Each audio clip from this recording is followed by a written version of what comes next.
우리 교회가 어떤 교회가 되면 좋을까라고 하는 것을 한번 생각을 해보면 좋겠습니다. 목사가 해야 할 역할 여러 가지가 있지만은 그 가운데 한 가지가 성도들과 함께 섬기고 있는 이 교회가 나아가야 할 방향을 제시하고 또 그런 방향을 따라서 잘 갈 수 있도록 무언가 섬기고 또 리드해 나가는 것이 목사가 해야 할 일들 중에 하나가 아닌가 생각을 합니다. 자, 그래서 본문의 이 말씀을 중심으로 해서 이런 교회가 되자, 어떤 교회가 되면 좋을까? 오늘 특별히 요한계시록 말씀을 중심으로 해서 주님께서 원하시는 교회의 모습이 과연 어떤 것일까? 이것을 한번 우리가 생각을 해보면서 참 이 세상에 많은 교회들이 있지만 그 가운데 또 하나의 교회인 아름다운 교회가 아니라 정말 주님이 원하시는 교회, 정말 주님께서 기뻐하시는 교회, 정말 주님께서 이 마지막 때에 두 손에 꼭 잡고 사용하실 수 있는 그런 교회가 우리 아름다운 교회가 되어지면 좋겠습니다. 주님이 원하시는 교회가 어떤 교회일까를 우리가 한번 생각해 보므로 저와 여러분들 모두가 바로 그 주님이 원하시는 교회의 한 일원이 되어지고 바로 또 저와 여러분들 자신이 바로 그 교회 되어질 수 있게 되기를 주님의 이름으로 부탁을 드립니다. 자, 이런 교회, 어떤 교회가 되어야 될 것인가? 주님이 성경의 제일 마지막 책인 요한계시록에서 우리들에게 교회를 향해서 나는 이런 교회를 원한다라고 말씀하시는 그 첫 번째 모습이 무엇일까? 그 모습은 교회가 진리 위에 바로 서는 것입니다. 교회가 진리 위에 바로 서는 것. 늘 제가 함께 나누었던 말씀이니까 새로울 것도 없지만, 그러나 새로울 것이 없지만 이것이 정말 우리에게 꼭 필요한 것입니다. 교회는 진리 위에 세워져야만 합니다. 자, 여러분들이 이 세상을 살면서 사회 생활을 하면서 여러 모임과 조직과 어떤 그런 공동체와 여러 어떤 만남들이 있으실 거예요. 예를 들어서 골프 모임이다. 그러면은 서로의 건강을 참 정진하고 교제를 하고 어떤 그런 골프 모임에 어떤 분명한 목적이 있고 이유가 있습니다. 또 예를 들어서 상인연합회다. 장사하는 분들이 모여서 어떤 연합회를 만들었다. 어떻게 하면 우리가 좀 더 많은 이윤을 창출하고 이 땅 멕시코에서 우리가 좀 많은 어떤 물건을 팔 수 있는 일들을 나 혼자가 아닌 우리가 함께 해나갈 수 있을까? 이런 것을 또 이유와 목적으로 모이게 됩니다. 이처럼 사람이 모이는 곳에는 항상 이유가 있고 목적이 있고 목표가 있다는 것이죠. 그러면 교회라고 하는 것, 주일마다 우리가 모여서 예배하고 또 수요일날, 토요일날, 새벽마다 화요일 성경 공부도 그렇고 시간마다 때마다 이 자리에 모여서 우리가 함께 예배도 하고 성경 공부도 하고 때로는 교제도 하고 같이 식사도 하고 여러 활동을 많이 하는데 도대체 이 교회라고 하는 이 조직의 의미와 목적과 목표와 비전이 뭐냐는 겁니다. 뭡니까 여러분? 단순히 예수 믿으면 복 받으니까 나는 교회에 나옵니다. 맞습니다, 여러분. 복 받지. 하나님과 함께하는 것 자체가 복이기 때문에 맞습니다. 그런데 오늘 하나님께서 요한계시록을 통해서 우리에게 말씀하시는 교회가 도대체 뭐냐? 교회의 존재 목적이 뭐고, 교회가 목표해야 될 것이 뭐고, 교회의 어떤 기초로 다져야 할 어떤 반석 같은 것이 뭐냐라고 할 때에 요한계시록은, 그리고 성경 전체는 우리에게 말씀하기를 하나님의 말씀이라고 말합니다.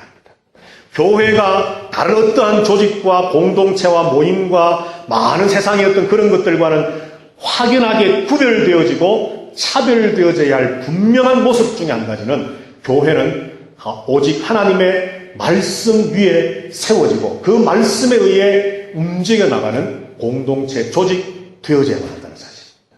오늘 우리 아름다운 교회가 이런 교회가 되면 좋겠습니다. 언젠가 제가 말씀을 드렸지요. 여러분들 야고보서 말씀해 보면은 하나님께서 우리를 하나님의 자녀로 낳으시는데 하나님께서 우리를 하나님의 자녀로 낳으실 때에 무엇으로 우리를 낳으셨느냐 하면 하나님의 말씀으로 우리를 낳으셨다라고 말씀을 합니다.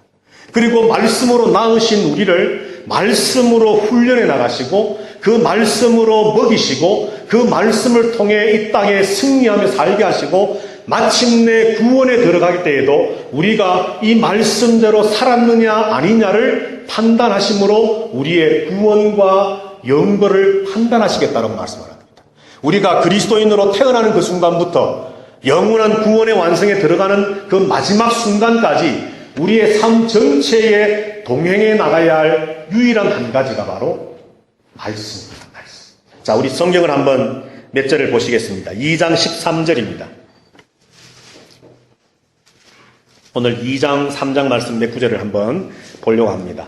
계시록 2장 13절 다 같이 읽겠습니다. 시작. 내가 어디에 사는지를 내가 아노니 거기는 사탄의 권자가 있는 데라. 내가 내 이름을 굳게 잡아서 내 충성된 증인 안디바가 너희 가운데 곧 사탄이 사는 곳에서 죽임을 당할 때에도 나를 믿는 믿음을 저버리지 아니하였도다. 아멘. 자, 다음 3장으로 가셔서 8절 말씀 한번 보십시다. 3장 8절 다 같이 읽습니다. 볼지어다 내가 내 앞에 열린 문을 두었으되 능히 닫을 사람이 없으리라. 내가 내 행위를 아노니 내가 적은 능력을 가지고서도 내 말을 지키며 내 이름을 배반하지 아니하였도다. 아멘. 자, 2장 13절과 3장 8절을 보면 서머나 교회와 빌라델비아 교회에 예수님께서 말씀하신 메시지입니다. 자, 먼저 2장 13절을 보면 예수님이 이렇게 말씀합니다. 네가 사는 곳은 사탄의 권자가 있는 곳이다. 다시 말해서 사탄의 소굴이라는 겁니다. 죄악으로 아주 관영한, 죄악이 넘쳐나는 그런 사탄의 보좌, 권자가 있는 곳인데 그곳에 어떤 일이 일어났느냐? 주님의 이름을 굳게 잡은 충성된 증인 안디바가 순교해버렸다라고 말합니다. 그런데 이런 엄청난 순교와 핍박과 환란이 있음에도 불구하고 버가모 교회 성도들은 마지막 13절 마지막에 보면 나를 믿는 믿음을 저버리지 않았다라고 말씀을 합니다. 자, 그리고 3장 8절 조금 전에 빌라델비아 교회의 말씀을 보면 네가 적은 능력, 작은 능력을 가지고서도 내 말을 지키며 내 이름을 배반하지 않았다. 여기 배반하지 않았다는 말은 앞에 나오는 저버리지 않았다는 말과 의미가 같은 것이죠. 자, 그러니까 앞에서는 믿음을 저버리지 않았다. 3장 8절에서는 내 말과 말씀과 주님의 이름을 배반하지 않았다. 그러니까 믿음, 주님의 이름을 배반하지 않은 말씀을 지킴은 서로 같은 것입니다. 자, 그런데 오늘 본문에서 우리가 생각해 보기를 원하는 것은 7 교회가 있지만 버가모 교회와 그리고 빌라델비아 교회를 향해서 예수님 말씀하시기를 너희가 그 환난과 핍박과 순교가 있는 자리에서도 끝까지 심지어는 믿음의 동력자인 안디바라고 하는 사람이 순교로 하는 것을 직접 두 눈으로 목격을 하고서도 믿음이 약해지지 아니하고 믿음을 저버리지 아니하고 끝까지 믿음을 지켰다라고 칭찬을 하시고 빌라델비아 교회를 향해서는 네가 큰 능력, 많은 능력을 가진 것이 아니라 아주 작은 능력 가졌지만 그럼에도 불구하고 그 작은 능력을 가지고 내 말을 지키고 내 이름을 배반하지 않았다라고 칭찬하셨습니다. 여러분, 교회는 바로 이런 교회가 되어져야만 합니다.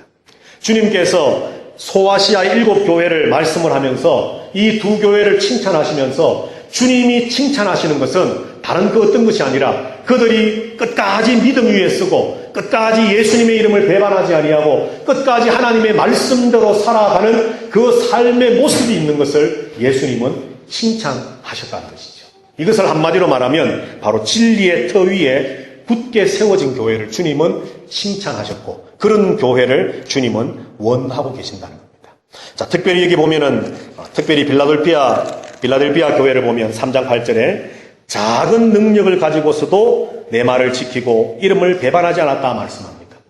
우리는 가끔 이런 생각을 참 많이 하죠.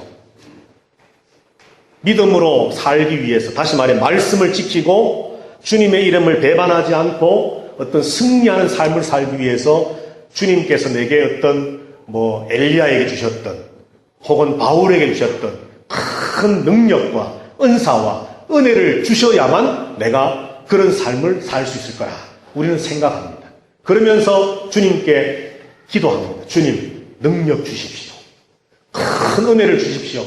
감당할 수 있는 주님 말씀대로 매일매일 살아가고 주님의 이름을 어떤 경우에도 배반하지 않고 순교의 자리에서도 믿음을 저버리지 않는 그런 삶을 살아갈 수 있는 능력과 은혜를 내게 폭포수같이 부어주십시오. 그리고 뒤로는 뭔 생각하지요? 내가 그렇게 못 사는 이유는 주님이 내게 그걸 안 주셨기 때문입니다. 말은 안 하지만 속으로 합리화하잖아요. 그죠?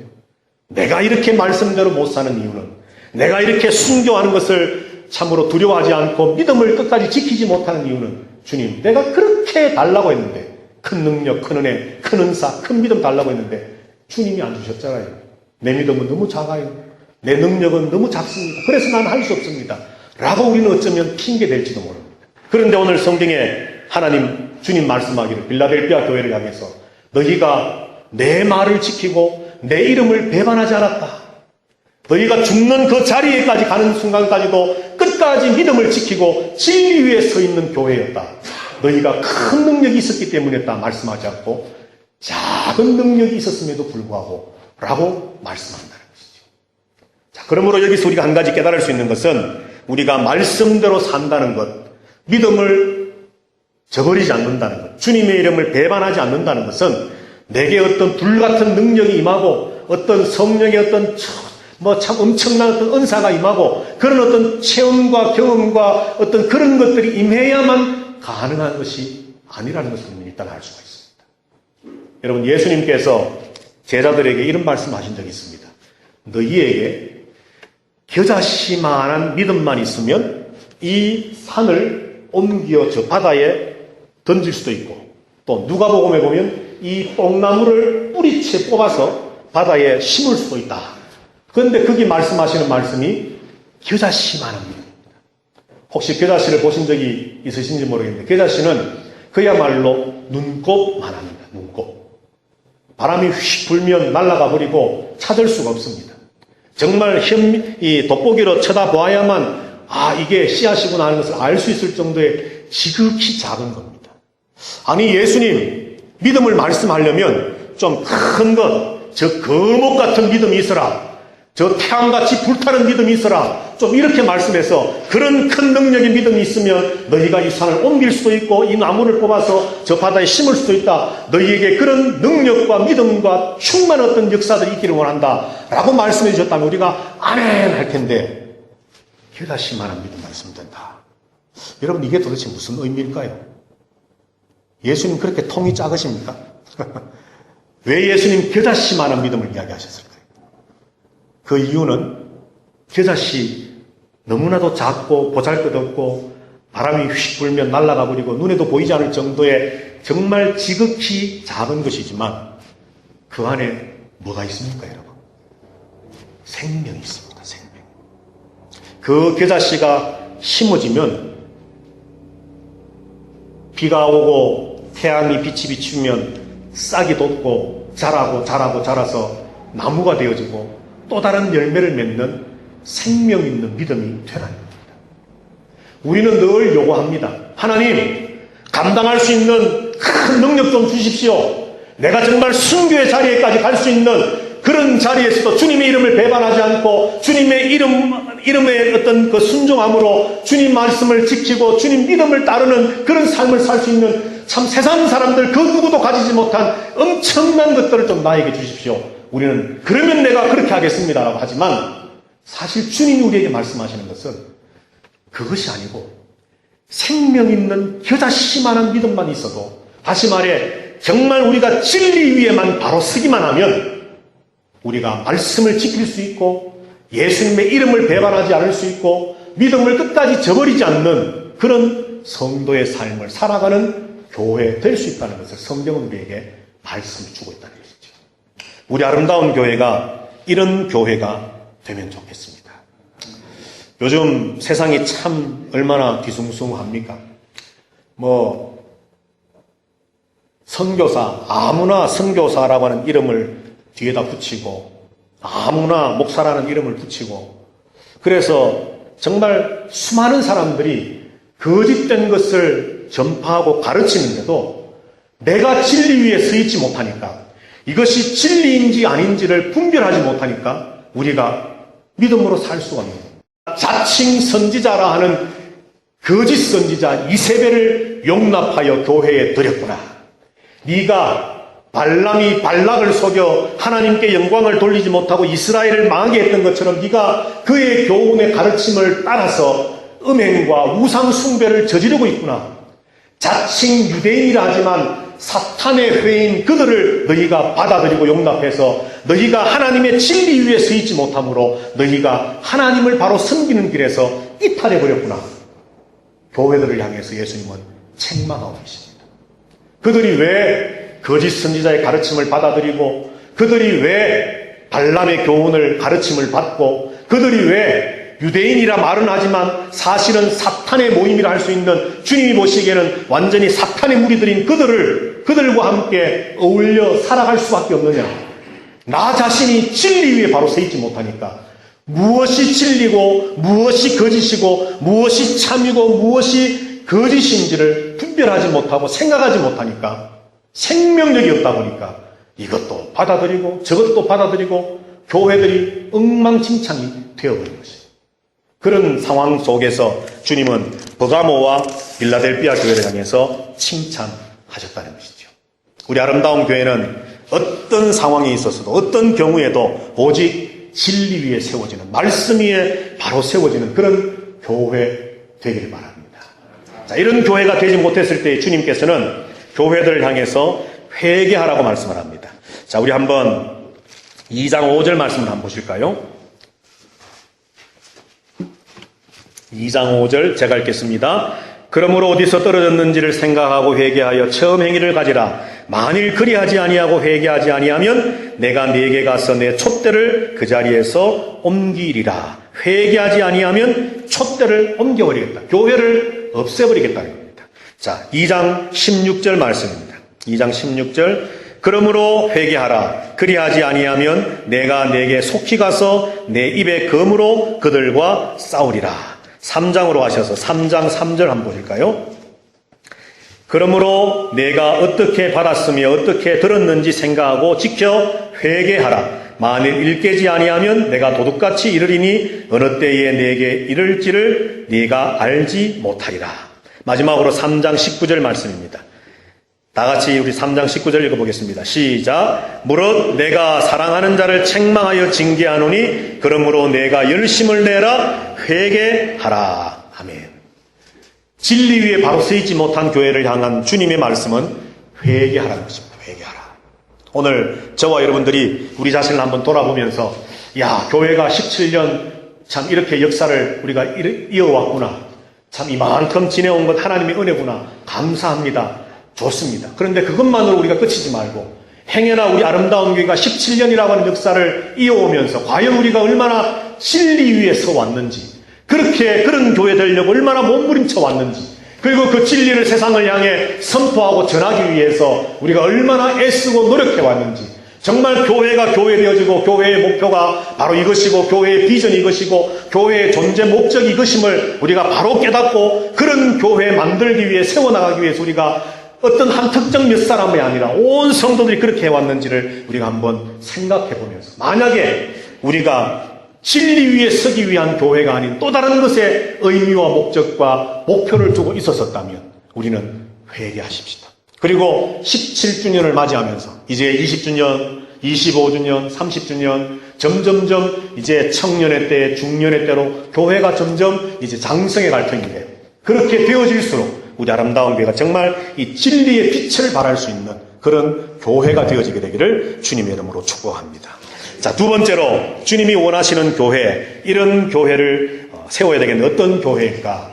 바로 진리 위에 서서 그 다음은 영적 전쟁에서 승리하는 교회가 되어야 됩니다.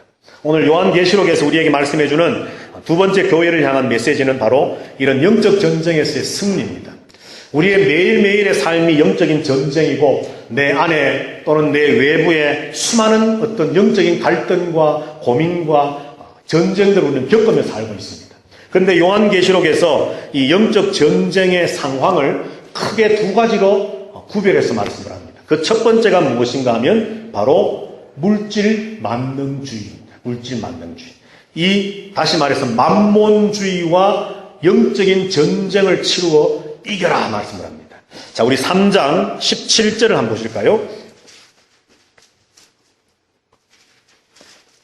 3장 17절 다 같이 읽어보겠습니다. 시작. 내가 말하기를 나는 부자라 부요하여 부족한 것이 없다 하나 내 곤고한 것과 가련한 것과 가난한 것과 눈먼 것과 벌거벗은 것을 알지 못하는도다. 아멘. 라오디게아에 하신 말씀입니다. 라오디게아는 교회는 부자 교회였습니다. 그 도시가 안약 공장도 있어 오늘날로 치면 의약품 공장도 있고요, 온천도 있고요, 등등의 여러 가지 어떤 그런 이 도시의 어떤 기반 시설, 인프라가 잘 되어 있어서 도시 자체가 아주 부자였습니다. 그러다 보니까 라오디게아 교회도 어떻겠습니까? 성도들이 아무래도 헌금을 많이 했겠지요. 그러니까 교회도 재정적으로 부족함이 없습니다. 그러니까 오늘 본문의 17절에 보니까 네가 말하기를, 라오디게아 교회가 말하기를 나는 부자다, 나는 부족함이 없다, 그렇게 말합니다. 스스로 평가하고 있죠. 그런데 예수님은 이렇게 말씀합니다. 부족한 것이 없다 하지만 하나 내 곤고한 것과 가련한 것과 가난한 것과 눈먼 것과 벌거벗은 것을 알지 못하는도다 라고 말씀을 합니다. 실제로 주님이 라오디게아 교회를 볼 때에는 그들은 거지 모양이라는 겁니다. 곤고하고 가련하고 심지어는 눈이 멀었고 심지어는 옷도 제대로 입지 못한 헐벗고 있는 마치 거지꼴인데 자기들은 스스로를 생각하기를 우리는 부자다, 나에게는 부족함이 없다, 나는 모든 것을 내 마음대로 할 수 있는 교회야, 얼마면 돼, 이런 식의 교회가 되어버렸다는 겁니다. 교회가 싸워야 할 영적 전쟁의 대상은 물론 사탄이지요. 그런데 그 사탄이 무엇을 이용해서 우리와의 영적 전쟁을 걸어오느냐 하면 바로 돈입니다. 돈. 이것은 요한계시록이 기록될 2000년 전만이 아니고 또 오늘날만 아니라 인간이 생겨난 이후로 어떤 물물교환과 어떤 그런 것들이 시작되어지고 나서부터 인류 역사에 항상 문제가 되었던 것이 바로 돈입니다. 돈. 여하튼 간에 돈입니다. 돈. 돈이면 무엇이든지 할 수 있는 세상이 되어버렸습니다. 사람들이. 돈이 내게 생긴다면 무엇이든지 그냥 두 눈 찔끔 감고 해버릴 수 있는 시대가 되어버렸습니다. 그러다 보니까 라오디게아 교회는 영적으로 정말 살아있느냐 죽었느냐, 영적으로 내가 거룩한 옷을 입고 있느냐 아니냐, 이런 것과는 상관없이 교회가 대리석으로 아름다운 예배당을 짓고 넓은 주차장을 가지고 훌륭한 음향시설을 갖추고 주일마다 음식을 먹을 때, 점심식사를 먹을 때 호텔 뷔페 같은 음식을 먹고 정말 돈잔치를 하는 교회입니다. 남들이 볼 때는 정말 좋은 교회야, 훌륭한 교회야, 성공한 교회야, 저런 교회가 돼야 돼 할지 모르지만 주님은 죽었다 말씀합니다. 내가 너를 보니 너는 거지꼴이구나 말씀합니다. 세상이 그런 것도 그런 문제지만 오늘날 교회들이 이런 물질 만능주의에 물들고 거기에 지배를 받아서 교회도 하나님의 주권의 다스리심보다는 돈의 다스림에 의해서, 물질의 다스림에 의해서, 그래서 교회 안에 좀 돈 있는 사람이면 가서 그 사람 앞에 가서 어떻게 하든지 좀 뭔가 좀 한번 얼굴 도장에도 한번 찍어보려고 하고, 본인은 안 그렇다고 그러지만은 무언가 성도들이 자기에게 그렇게 해주면 뭔가 기분이 좀 좋고, 역시 돈의 힘이 위력이 크구나.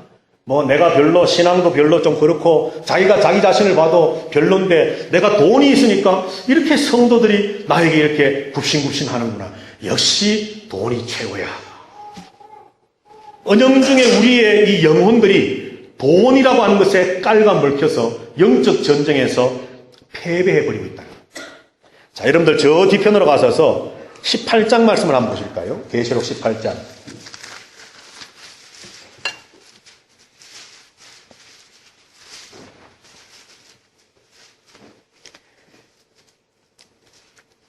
계시록 18장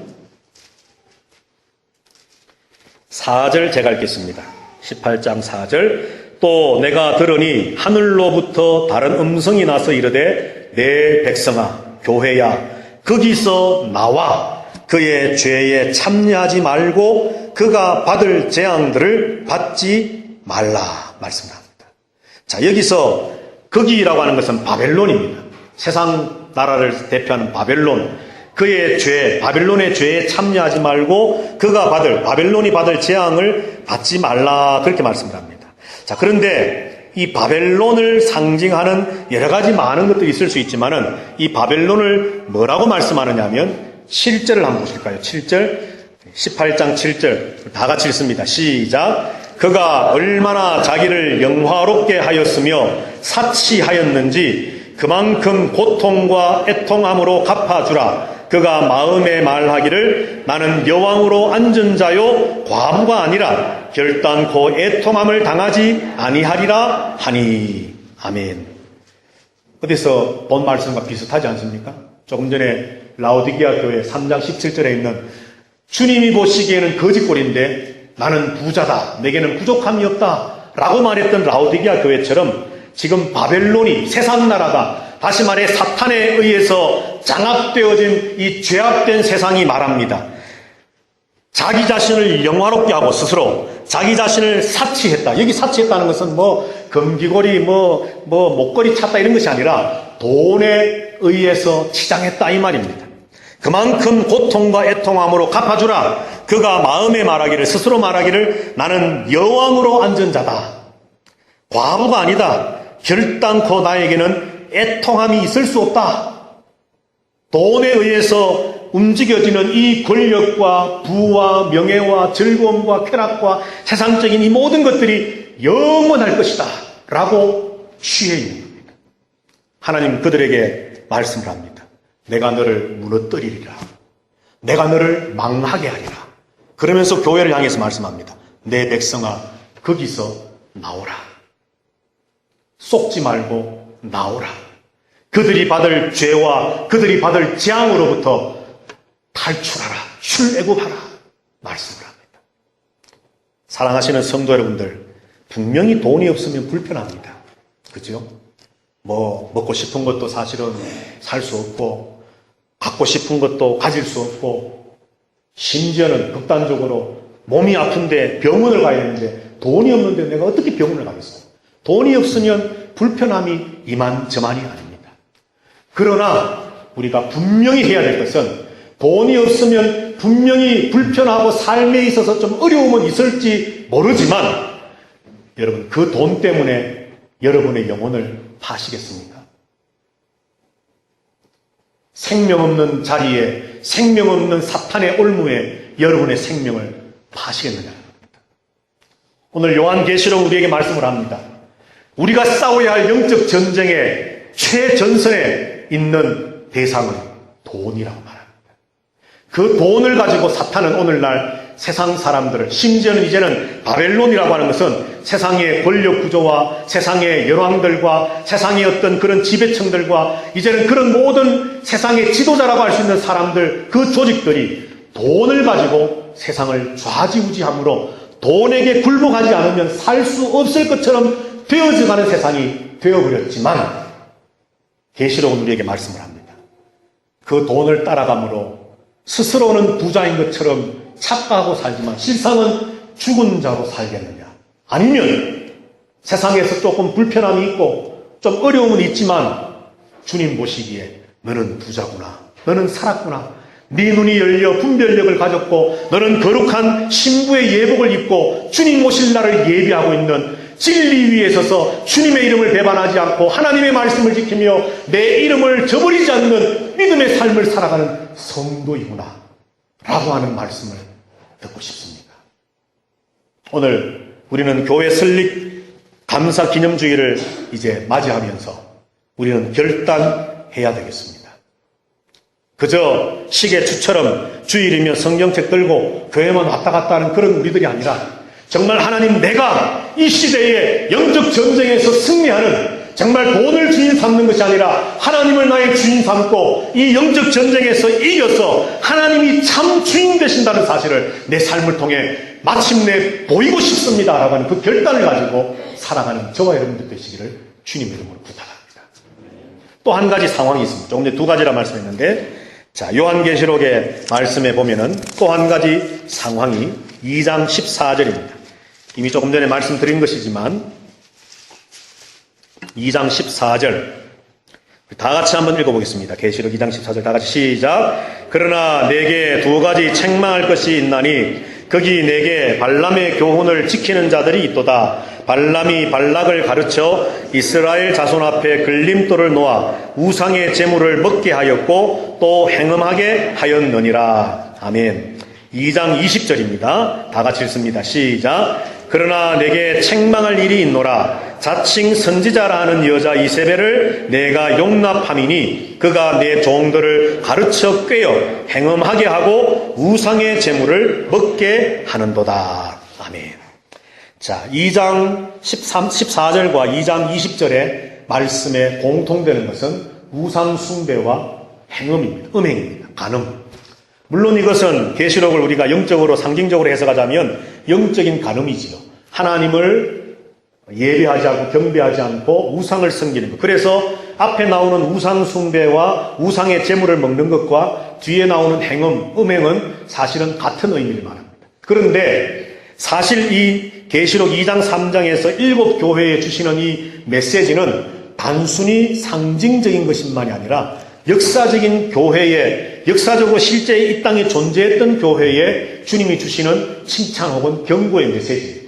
그러니까 상징적으로 우리가 해석을 해야 되지만 이 2장 3장 말씀은 역사 속에 있는 말씀이었기 때문에 문자적으로 우리가 한번 생각해 본다면 소아시아 지역은 그때 당시에 얼마나 우상 숭배가 만연했는지 모릅니다. 쉽게 말해서 우리가 고린도서를 읽어보아도 아는 것처럼 시장에 내다 팔고 있는 대부분의 고기는 거의 전부가 우상의 제단 앞에 들여졌다가 제사 지냈다가 다시 물려져 나와서 시장에서 파는 고기들입니다. 그러니까 이 시장에서 파는 고기는 분명히 우상에게 제사 드렸던 고기인데 이것을 먹어야 되느냐 말아야 되느냐는 문제가 초대 교회들의 문제였습니다.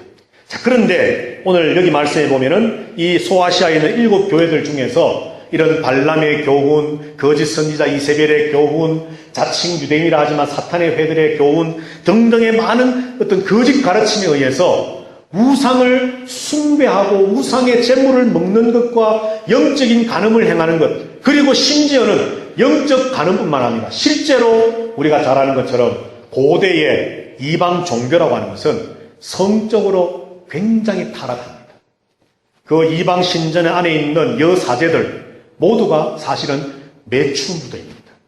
그러니까 성전 그 이방 신전 안에 들어가서 제사하고 하는 어떤 그런 남자들은 그 신전, 이방 신전에 들어가서 뭐 짐승을 잡아서 우상에게 제사도 하고 나서 그 여자 사제들과의 어떤 엄란한 어떤 성적인 쾌락도 같이 누리는 겁니다. 이것이 바로 2000년 전 소아시아 지역의 실상이었습니다. 자, 여러분들 어떻습니까? 교회는요, 영적으로도 깨어 있어야 됩니다. 그리고 우리 육체가 하나님 앞에 정결해야 됩니다.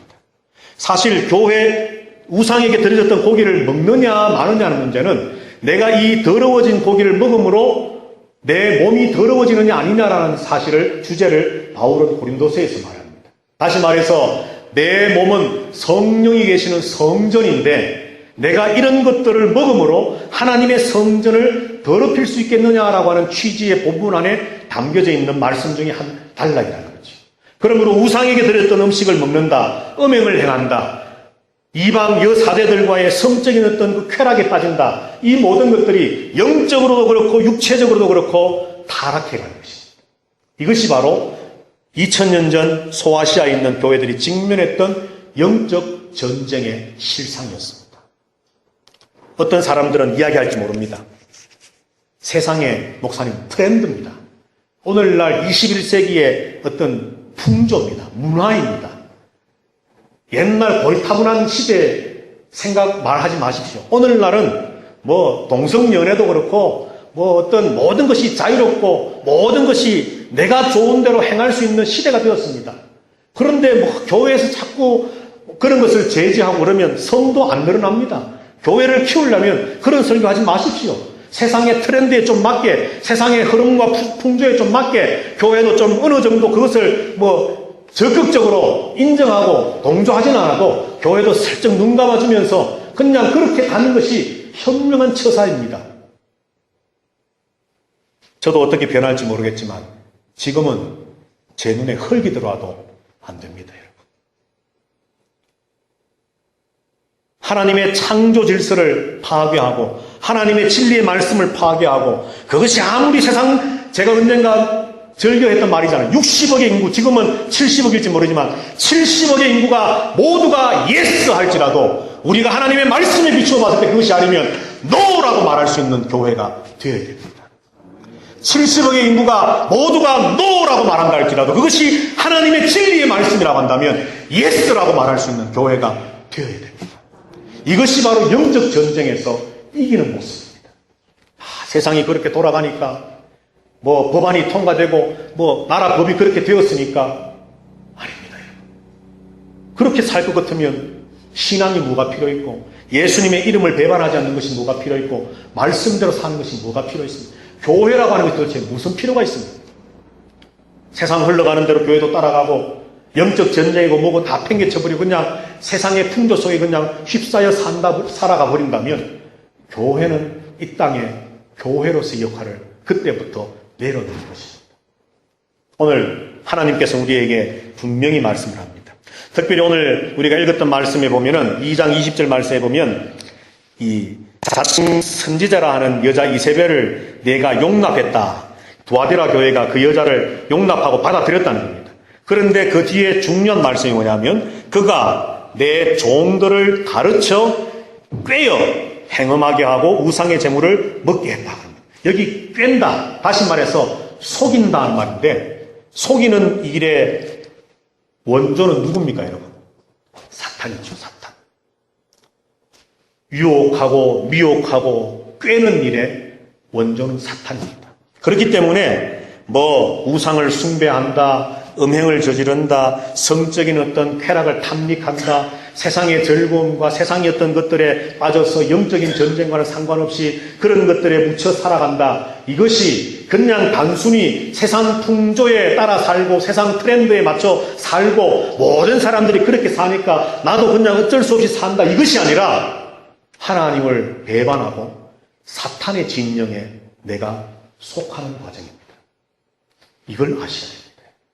아이고 텔레비만 틀면 목사님 요즘은 다 그런데요 그럼 안 봐야죠 여러분.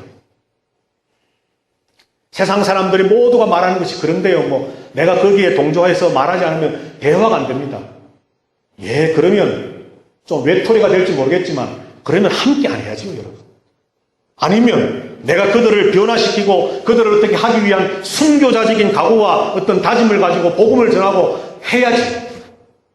이것은 내가 정말 그런 트렌드에 세상 풍조에 좀 동조해 주느냐 아니냐, 나도 어떤 시대적인 감각이 좀 이렇게 살아나느냐 아니냐, 이 정도가 아니라 내가 사탄의 꾀임에 빠져 사탄의 종이 되어 영원한 멸망에 떨어지느냐, 아니면 끝까지 하나님의 진영에 속해 하나님께서 말씀하는 내 백성아 거기서 나오라, 너희가 그의 죄에서 나오라, 그가 받을 재앙으로부터 나오라는 그 음성을 듣고 그것과 함께 하지 아니하는 순결하고 거룩한 백성으로 남느냐라고 하는 치열한 전쟁이라는 거예요. 이것 없이는 교회는 교회될 수 없습니다.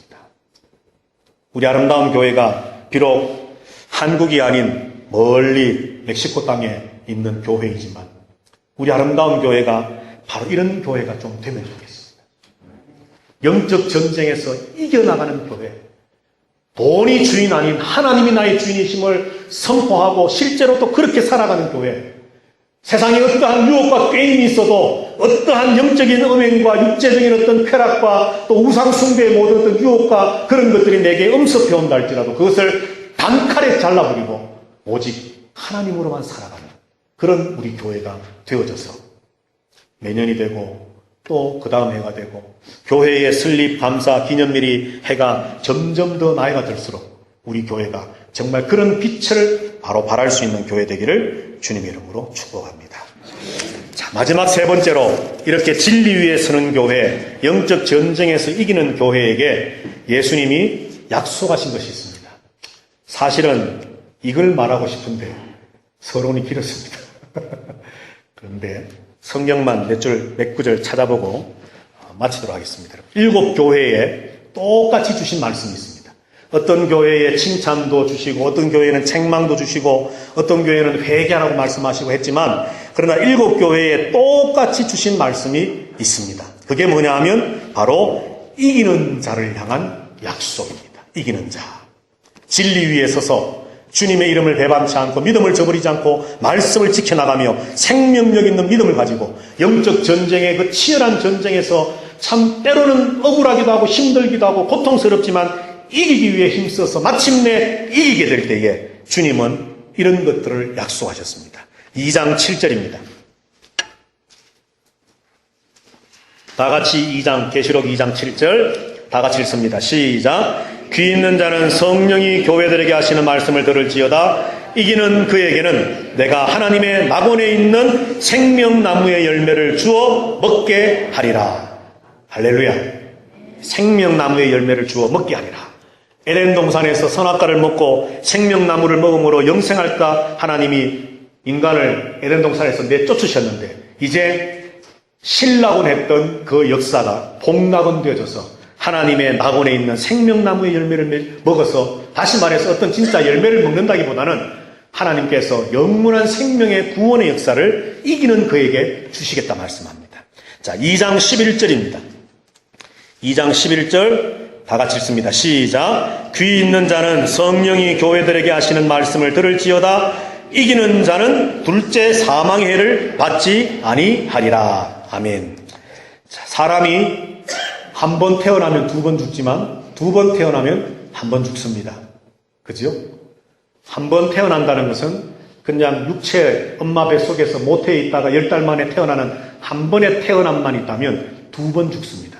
육체가 죽고 영적인 영원한 죽음이 있습니다. 그러나 인간이 2번 태어나면 엄마 뱃속에서 태어나고 또 영적으로 예수 그리스도를 믿어 거듭나서 새롭게 태어나게 되면 한 번만 죽습니다. 육체적으로는 죽음을 맛보게 되지만 2번째 영원한 사망의 그늘은 우리를 어떻게 할 수가 없어요. 그래서 예수님은 말씀하기를 이기는 그는 둘째 사망의 해가 그를 어떻게 하지 못할 것이다. 해를 받지 않을 것이다. 역시 구원과 영생을 말씀하는 거지요. 자, 2장 17절입니다. 2장 17절 다 같이 읽습니다. 시작. 귀 있는 자는 성령이 교회들에게 하시는 말씀을 들을지어다. 이기는 그에게는 내가 감추었던 만나를 주고 또 흰 돌을 줄 터인데 그 돌 위에 새 이름을 기록한 것이 있나니 받는 자 밖에는 그 이름을 알 사람이 없느니라. 아멘. 자, 그 다음에 좀 내려오셔서 2장 26절부터 8절까지 2장 26절부터 8절 제가 읽겠습니다. 이기는 자와 끝까지 내 일을 지키는 그에게 만국을 다스리는 권세를 주리니 그가 철장을 가지고 그들을 다스려 질그릇 깨뜨리는 것과 같이 하리라. 나도 내 아버지께 받은 것이 그러하리라. 내가 또 그에게 새벽별을 주리라. 아멘. 자, 3장으로 가셔서 3장 4절입니다. 3장 4절 다 같이 읽습니다. 시작. 그러나 4대에 그 옷을 더럽히지 아니한 자 몇 명이 내게 있어 흰옷을 입고 나와 함께 다니리니 그들은 합당한 자인 영혼이라. 5절 제가 읽겠습니다. 이기는 자는 이와 같이 흰옷을 입을 것이요 내가 그 이름을 생명책에서 결코 지우지 아니하고 그 이름을 내 아버지 앞과 그의 천사들 앞에서 시인하리라. 아멘. 자, 3장 12절입니다. 3장 12절 다 같이 읽습니다. 시작. 이기는 자는 내 하나님 성전의 기둥이 되게 하리니 그가 결코 다시 나가지 아니하리라. 내가 하나님의 이름과 하나님의 성 곧 하늘에서 내 하나님께로부터 내려오는 새 예루살렘의 이름과 나의 새 이름을 그의 위에 기록하리라. 아멘. 마지막으로 3장 21절 다 같이 읽습니다. 시작. 이기는 그에게는 내가 내 보좌에 함께 앉게 하여 주기를 내가 이기고 내 아버지 보좌에 함께 앉은 것과 같이 하리라. 아멘. 할렐루야. 주님 우리에게 진리 위에 서라. 내 이름을 배반하지 말아라. 믿음을 끝까지 지켜라. 말씀대로 살아라. 생명력 있는 믿음의 주인공이 되라. 그런 교회를 세워나가라. 돈이 없으면 불편하지. 나도 안다. 그렇지만은 믿음과 돈이라고 하는 그 갈림길에서 너는 믿음과 생명을 택해라. 세상의 즐거움과 쾌락과 세상의 어떤 우상 숭배와 온갖 사신 우상 앞에 절하지 말고 함께하지 말고 끝까지 믿음을 지켜라. 영적 전쟁에서 이기기 위해 어금니를 깨물고 참 이겨나가라. 그걸로 끝 아닙니다. 그리하면 그래서 결국 진리 위에서 이기는 자들에게 내가 생명의 열매를 주겠다. 새벽별을 주겠다. 내가 아버지와 함께 보좌에 앉은 것처럼 너희들도 이기는 너희들도 그 보좌에 함께 해주겠다. 나와 함께 세상을 다스릴 수 있는 권세를 너희에게 주겠다. 너희에게 새 이름, 아버지의 이름과 나의 이름과 새 예루살렘의 이름이 기록된 것을 주겠다. 그리고 심지어는 주님께서 말씀하기를 이 모든 것들을 내가 너와 함께 영원토록 하겠다. 말씀합니다. 교회가 바라보아야 할 비전은 바로 이것입니다. 어떤 상인들 연합회처럼 많은 이윤을 추구하기 위한 것이 교회의 목적이 아닙니다. 어떤 운동 동호회처럼 뭔가 건강 정진을 위해서 모이고 뜻을 합치고 하는 그런 것도 아닙니다. 그 모임들마다 나름대로의 목적이 있고 이유가 있고 어떤 모임의 조직의 목표가 있지만 교회는요, 이렇게 진리 위에 있고 영적 전쟁을 치루어 승리해 나감으로 마침내 하나님이 꿈꾸시고 그리시고 계획하셨던 그 완성에 참여하게 되는 것. 이것이 바로 교회가 바라보아야 할 비전이고 목표고 목적입니다. 교회는 이것을 위해 존재해야 됩니다. 우리 아름다운 교회는 지난 17년 동안 무엇을 위해 달려왔습니까? 또 앞으로 어떤 목적과 비전을 가지고 나아가야 되겠습니까? 교회는 달라야 됩니다. 진리 위해서, 영적 전쟁에 이기기 위해 힘쓰고 애쓰고 히브리스 기자가 말했던 것처럼 피 흘리기까지 싸우면서 마침내 주님이 약속하신 이기는 자에게 주리라 하신 그것들을 미래에 완성되었을 때 누릴 것이지만 바로 지금 여기서 그것을 미리 체험하고 살아가는 그것이 바로 이 땅에 존재하는 교회입니다. 우리 아름다운 교회가 그런 교회 되어서 저 천상에서 주님 우리 아름다운 교회를 또 우리 성도들을 볼 때에 정말 손뼉치며 기뻐하고 즐거워합니다. 야, 수많은 교회가 있지만 멕시코 아름다운 교회가 내 마음에 합한 교회요, 내가 기뻐하는 교회요, 내가 정말 즐거워하는 교회다라고 하는 그런 주님의 인정과 칭찬이 우리에게 있게 되기를 주님의 이름으로 축복합니다. 기도하십시다.